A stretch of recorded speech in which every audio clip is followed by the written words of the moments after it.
I would just say to everyone that whatever your hands find to do, stop looking for purpose, stop looking for just the one that you are doing. Keep doing it well. Honestly. Yes.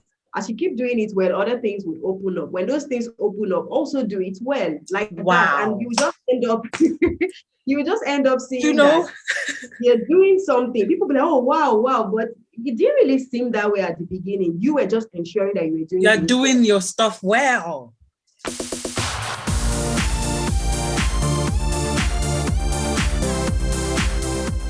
When I watched the book launch, I just felt like there is a lot that I could relate with. And in my book, like the book that I wrote, in the section where I wrote about birthing visions, I kind of like described the stages of a vision in it. Like I kind of separated it into like three parts. There is the conceiving, the conception, there is the production time, and then there is the presentation. And I really want to use your book and this God's own to kind of like for you to talk about these things about the book in that light, because I was so blessed on the how you came about writing the book, because I could relate so much. And I want you to talk about it here. Like, how did you come about? How did the thought to write the book, how did you receive the idea? How did it come to you? Or what were you thinking? What was your state of mind? Okay, so thank you so much for that. So the book she's talking about is God's Own, my Yes. Christian fiction novel, and this book is just a miracle. Every time I see it, every time I touch it, Wow. it's and maybe that's why I'm here speaking about birthing vision, because it's really about birthing visions. So how did this book start? In 2018, I had gone for Upstream. Upstream is an annual event that Kingdom Women Global Alliance organized, and my friend could not come. Normally, both of us go for KGA stuff, and she Okay. couldn't come. I think she wasn't feeling well. So I went to her house after the meeting to share with her. This was what they said today. Oh, this is what God is saying we should do. This is how we should prepare. Just Yeah. sharing with her. And then I prayed with her. And then after praying with her, it was not as if something took over her. And then she now started prophesying to me. So Over I was you. just sitting there and looking at her like, okay, Wow. where is all this coming from? And then one of the things, she said a number of things. One of the things she said is that God said that I was going to write a book for adults. And then when she just said to me, I got scared. And then she said, because at that time I'd only written my children's safety storybook. And then she just said, "Consider, I Okay. should not worry. Yes, that when it's time, he would give me the right content. Okay. So that shouldn't worry. I should just freestyle. When it's time, he'll let me know." Okay. So it's just been hovering. And then last year, I started seeing that there's this Christian leader I admire, Jumoke Adenowo. And Okay. for some reason, that period, I stumbled again on her novel, Beyond My Dreams. Yes, I I don't know, know because yes, for some reason, it was almost as if God started showing me other Christian leaders who had that written we're novels. doing. Oh, Yeah, wow. yeah. So I think he was just dropping it as a sign. So that when he tells me it is time, I won't be able to run, or say, Yeah, no, it's not yeah. possible. Because I knew that it had been done already. Because that's Okay. another thing. God is going to, if you think God asked you to do something, gives you a vision, and then you think, oh, nobody's doing this. How am I going to cope? It doesn't look possible. He begins to show you examples, Oh my prototypes. Yeah. goodness. That's what he always does for me when he's asking me to do something. So he will Thank start you. showing me and say, "You are not crazy, you are not mad." These are real human beings who are already doing it. So it's not totally out of place. Can You I see. pause you for a second? You know that this is the reason why I'm doing this, because it's so, you would think that, okay, God is just telling you to do this thing and you don't really know, like, okay, who has done it. You like, for people to be able to tell their journeys and their stories, and they others, as you listen, you can possibly see that whatever it is God is telling you to do is doable, and you can see yourself in these stories. And it's so important because it gives you such a push. It gives you such Yes, a it does. push.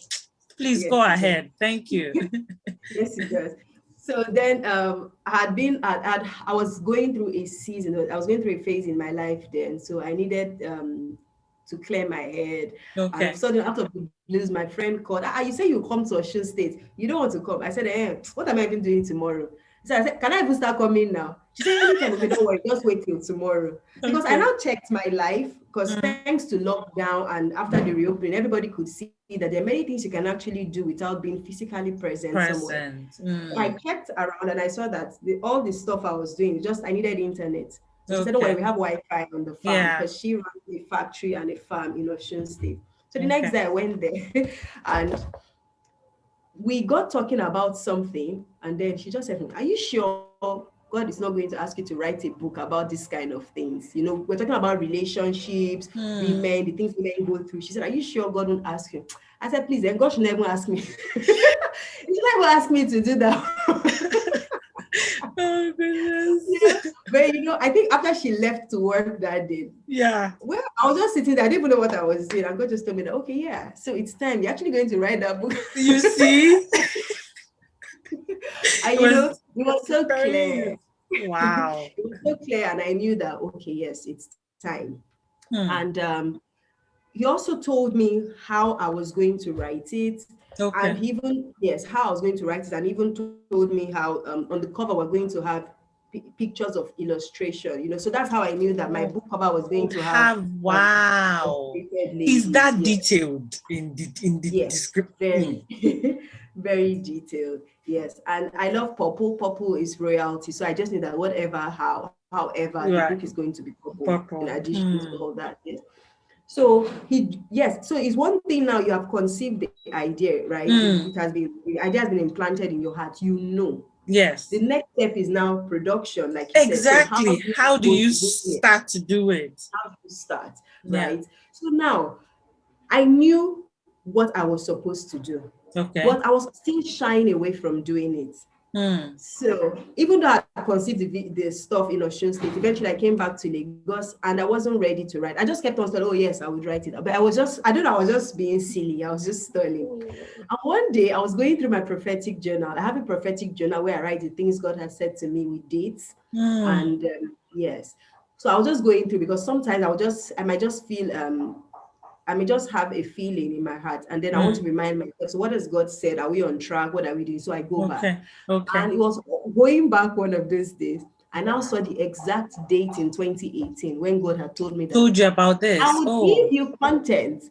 So now I have been giving content. I was like, oh my God. So this means I really have to write this. So I picked up my phone and I sent a message to my mentor. I said, see, this is what God said to me, and I've been stalling, but I just thought to tell you, and he has given me permission to go ahead and write this book. She's like, oh my goodness, I see it clearly. I can even see the cover of the book. She now sent me a picture of an illustrated lady. I'm like, yes, that I got that I was going to use illustrations.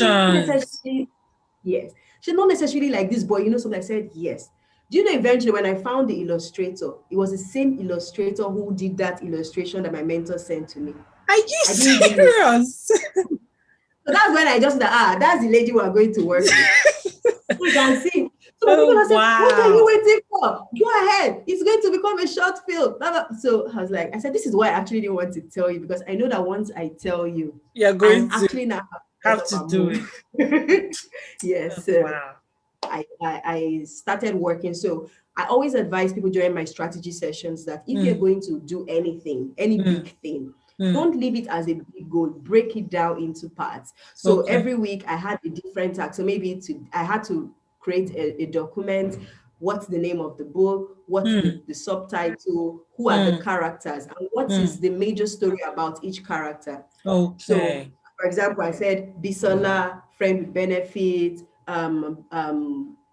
is it Ebere, abortion, NECA, sugar daddy, so I just wrote those broad themes that would highlight, each of the characters. Yes. Then I now started picking it one by one. So today I could decide, this week I could write about Bisola, maybe later during the week or next week I could write about NECA or Ebere. So I spread it out. Now when I finished writing about all the characters, I knew the next step was, okay, so how am I going to string their stories together? Okay. Book cover. So the fact there was a week way on my to-do list, it was contact the illustrator so she can start work on the book cover. So you see, when you break things down into steps during the production phase, you may not do everything immediately, but you are taking incremental steps. And that's Incremental steps will important. lead you to the whole. But if you leave the big plan as just a big plan without breaking it down, even you, every time you see it on your to-do list, you'll be scared. You are not motivated to do it. Yeah. Yes.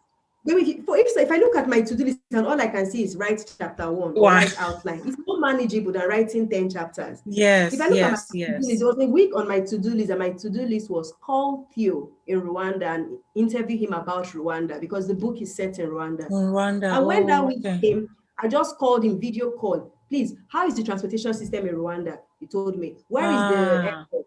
He told me. So I just put all the information together. I wrote them down. So I that the see. day I was now ready to write about, yes, I'll just open that book and then I'm lifting things and all that. So because I broke it down, it was easy to put it together. But again, because this book was divine inspiration, there were a lot of things I couldn't do by myself. So I needed God to help me, because I didn't even know how to string their stories together. I had written their individual stories, but how to now bring everything together, I didn't know.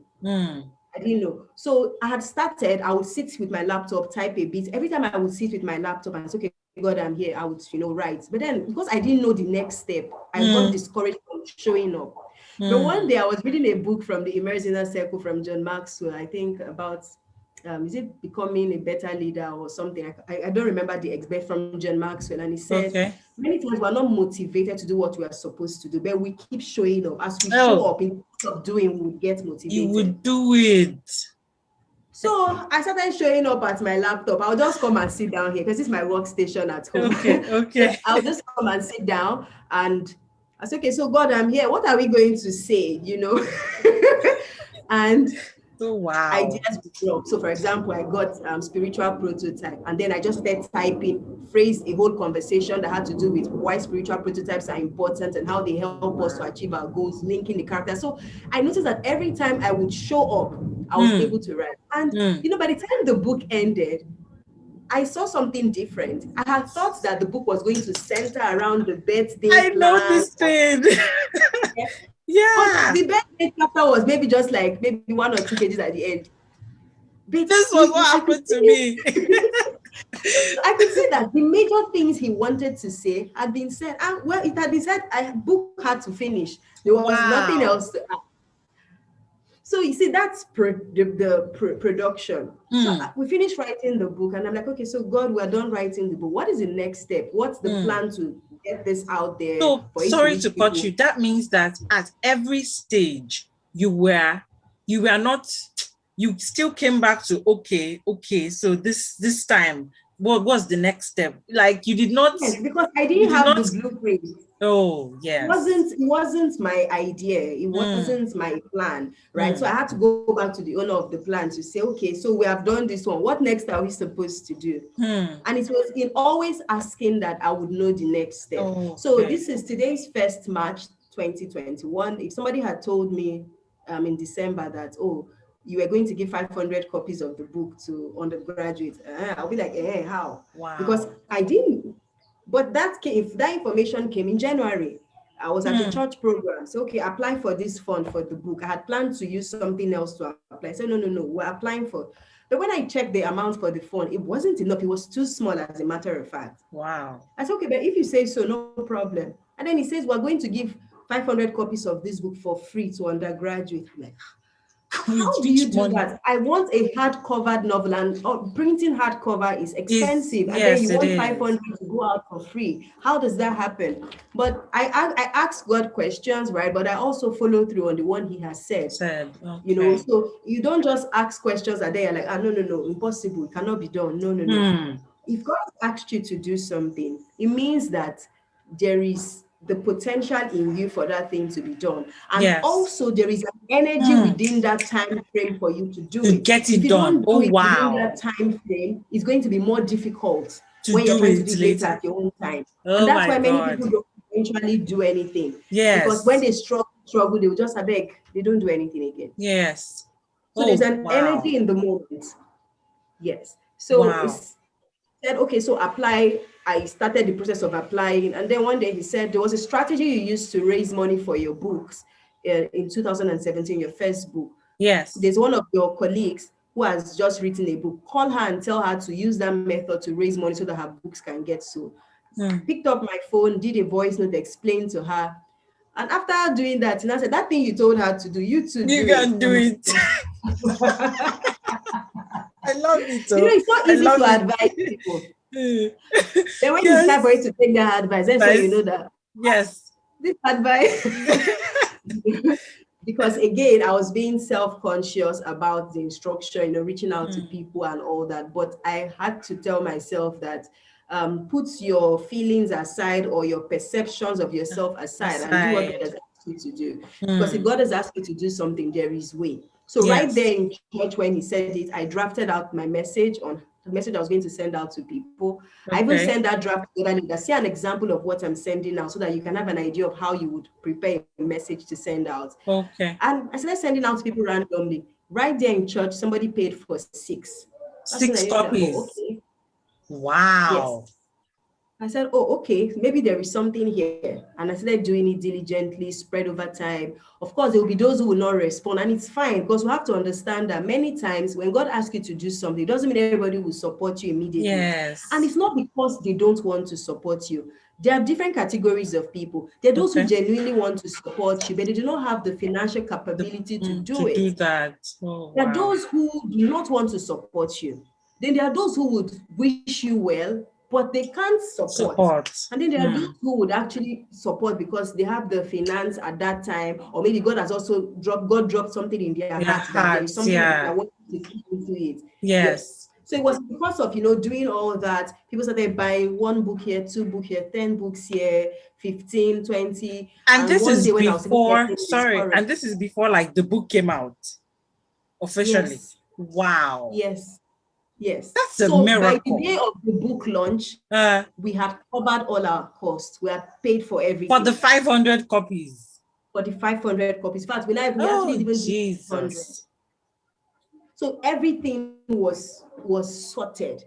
So wow. One of those days when I was getting discouraged because nobody was really responding, there was a lady I was supposed to send a message to, and I felt a bit self-conscious because we've never spoken about money before and I didn't know how she was going to respond. My spiritual said, send to her. I said, okay, because I wasn't feeling well. I said, this is the last person I will send to. I need to sleep. Because I had spent myself, I was really tired. And I sent to her. And she replied almost immediately, oh my goodness, my husband and I were just talking about this. This is so important. It needs to be done. I'm going to get 100 copies. God. I can't even imagine. Wow. I just lay down on my bed thinking about my life. And I'm like, God. Is this how you are? I said, so this is why God asked me to go through my contact list. Because on a normal day, I would never have sent a message to her. Yeah. There are many people who I sent messages to that nothing would have crossed my mind to send a message to them because I wouldn't think maybe they would, they're not top of mind. But because I was going through their names one by one, I was just seeing people and just saying it. At least they know, to some extent, they know what I have done so far. Yeah. Those that believe in me would support, knowing my track record that usually when I say I would do, I do it. So that's when I knew that when God asks you to do something, there is an energy in the moment. What if I had delayed, or maybe she's sleeping, or maybe she will not answer, and I say maybe 2 days later, a week later, it wouldn't have blended with the conversation she just had with her husband. Exactly. Oh gosh. Wow. Thank you so much.